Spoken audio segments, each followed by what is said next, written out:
हाँ, drama serial जब के नेक्स्ट आने वाले एपिसोड में आप देखेंगे कि जब ओन आयला से कहता है कि मैं तुम्हारे लोगों की नज़र में तो सिर्फ तुम लोगों के टुकड़ों पर पड़ने वाला ही हूँ ना, तो फिर तुम क्यों मेरे साथ बात करने की कोशिश कर रही हो। बेहतर तो यही होगा कि तुम अपने काम से काम रखो और मैं अपने काम से काम, क्योंकि मुझे अब ये बातें बहुत ही ज़्यादा चुभने लगी हैं। मैं मजीद ये सब बातें बर्दाश्त नहीं कर सकता, इसीलिए बस मैं चाहता हूँ कि ना तो मैं तुमसे किसी भी किस्म की बात करूँगा और ना ही तुम्हारी वजह से मुझे सब बातें सुनना पड़ेंगी। उधर आप देखेंगे कि आयला अपनी माँ से कहती है कि आपने जो कुछ भी ओन को बातें कही है वो सारी की सारी उसके दिल पे लगी हैं और वो इस वजह से बहुत ही ज्यादा अपसेट है। मैं नहीं चाहती हूँ कि ओन को किसी भी किस्म की कोई भी मेंटली टेंशन हो। आप जानते नहीं हैं कि वो मेरा कितना ख्याल रख रहा है। इस पर कहती है आयला की माँ, आयला कहीं तुम्हारा दिमाग तो खराब नहीं हो गया, तुम उसकी हिमायत कर रही हो जिससे तुमसे सबसे ज्यादा नफरत थी उसके बावजूद। इस पर कहती है आयला कि हाँ शायद मैं गलत थी, क्योंकि ओन एक अच्छा इंसान है और मैं बस चाहती हूँ कि मैं किसी भी तरह से ओन का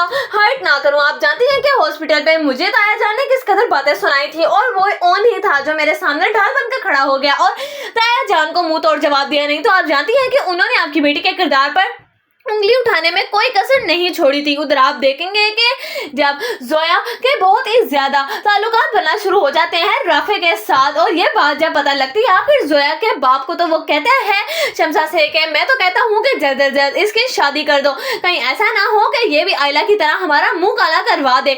मैंने कभी नहीं सोचा था कि मेरी बेटियां मेरे पर इस तरह से कालक मल देंगी। इस पर जोया कहती है कि आपको क्या लगा है बाबा कि मैं इस हद तक गिर जाऊंगी। मैंने कभी नहीं सोचा था कि मेरा बाप इस तरह से सोचता है मेरे बारे में। मैं राफे से मोहब्बत करती हूँ और वो मुझसे शादी करना चाहता है, इसमें गलत ही क्या है। इस पर शमसा कहती है कि मैंने अपनी एक बेटी को तो एक जहन्नम में झोंक दिया, लेकिन दूसरी को हरगिज भी मैं इस तरह से नहीं झोंकने वाली जहन्नम में। उधर आप देखेंगे कि जब रमला कहती है शामी से कि यानी कि तुम मेरा किसी भी किस्म से साथ नहीं देने वाले, तो एक बात का खास ख्याल रखना कि अब जो कुछ भी मैं करने वाली हूँ ना उसके बाद हमारी शादी तो किसी सूरत में भी नहीं